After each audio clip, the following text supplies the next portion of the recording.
Assalamualaikum warahmatullahi wabarakatuh. Perkenalkan, nama saya Siti Zainah.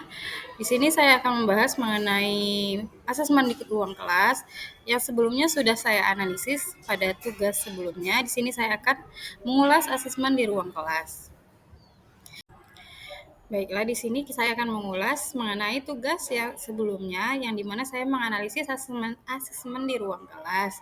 Mata pelajaran yang saya analisis yaitu bimbingan dan konseling kelas 12, fase F6. Capaian pembelajaran yang diharapkan peserta didik mencatat profesi yang menarik dan mengapa mereka tertarik. Yang kedua, peserta didik menuliskan profesi yang mereka minati dan alasan pemilihan profesi tersebut. Di sini saya menganalisis mengenai bimbingan konseling karir kepada anak kelas 12. Selanjutnya, untuk tujuan pembelajaran, yang pertama pengenalan. Peserta didik mampu mengenali berbagai profesi dari dunia kerja. Yang kedua, akomodasi. Peserta didik dapat mengembangkan kesadaran terhadap potensi diri dan hubungannya dengan pemilihan karir. Yang ketiga, tindakan. Peserta didik dapat menyusun rencana langkah-langkah konkret untuk mencapai karir yang diinginkan. Nah, dari tujuan pembelajaran ini diharapkan peserta didik itu sudah mampu mengenali berbagai profesi di dunia kerja serta sudah dapat mengembangkan kesadaran dan sudah menyusun rencana langkah-langkah konkret yang akan dilakukan untuk mencapai karir yang diinginkan. Untuk materi ajar atau topiknya yaitu career education, jenis asesmen formatif atau sumatif, di sini saya menggunakan sumatif. Bentuk asesmen itu saya menggunakan project. Selanjutnya, bagian mana dalam asesmen tersebut yang menunjukkan kesesuaian dengan tahapan perkembangan peserta didik.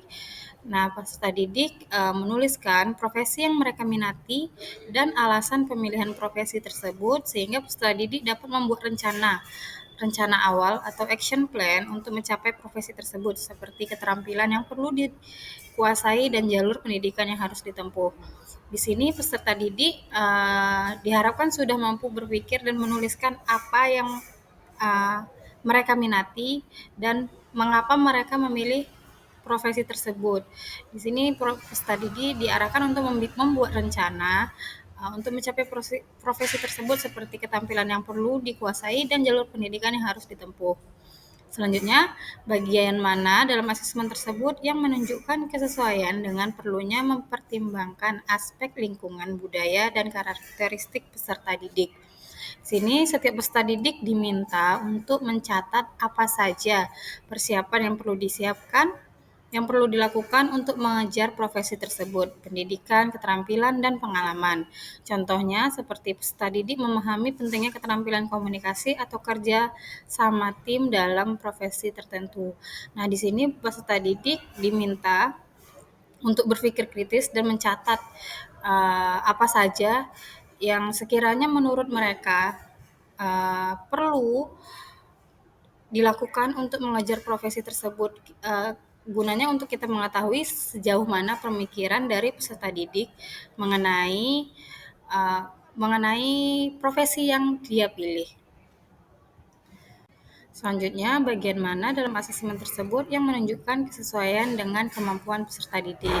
Pada tahap ini, peserta didik mampu untuk menyusun rencana karir yang mencakup langkah-langkah untuk mencapai profesi yang mereka minati, dan mulai mencari informasi lebih lanjut atau mengikuti kegiatan pendukung seperti magang atau pelatihan. Dalam tahap ini, diharapkan peserta didik itu sudah mempunyai rencana yang mencakup langkah-langkah untuk mencapai profesi yang mereka inginkan. Dimulai dari mencari informasi terlebih dahulu, lalu mengikuti kegiatan pendukung. Selanjutnya, bagian mana dari asesmen tersebut yang menunjukkan kesesuaian bahwa sudah memberikan ruang bagi peserta didik untuk memberikan umpan balik terhadap proses pembelajaran mereka. Pada usia remaja, interaksi dengan kelompok sebaya menjadi lebih penting. Kelompok sebaya menjadi lebih penting dan mereka mulai memahami nilai kerja sama serta saling berbagi dalam mencapai tujuan. Asesmen project yang menuntut menuntut kerja kolaboratif membantu mereka mengembangkan keterampilan interpersonal seperti kerja sama tim, toleransi, dan penyelesaian konflik yang sesuai dengan tahap perkembangan peserta didik. Perkembangan sosial peserta didik. Selanjutnya, jika Anda menjadi guru di kelas tersebut, hal apa yang ingin Anda tingkatkan untuk lebih memaksimalkan efektivitas asesmen dengan memperhatikan tahapan perkembangan peserta didik, lingkungan budaya, dan karakter peserta didik, serta kemampuan peserta didik.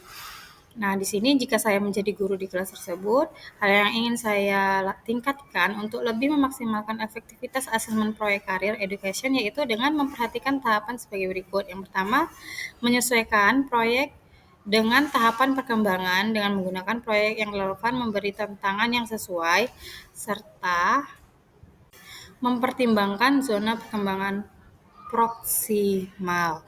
Yang kedua, melibatkan lingkungan budaya dan karakter peserta didik dengan menggabungkan umur budaya, menghormati perbedaan individu, dan membina kerjasama.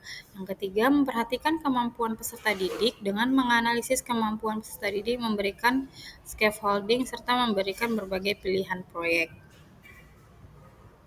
Yang keempat, meningkatkan kualitas asesmen dengan menggunakan rubrik penilaian yang jelas, memberikan umpan balik yang konstruktif, serta melibatkan peserta didik dalam proses penilaian. Yang kelima, mengintegrasikan dengan dunia kerja dengan mengundang narasumber dari berbagai bidang, melakukan kunjungan industri, serta memanfaatkan video teknologi seperti video conference atau platform online. Sekian yang dapat saya sampaikan. Lebih dari kurangnya saya mohon maaf. Wabillahi taufiq wal hidayah. Wassalamualaikum warahmatullahi wabarakatuh.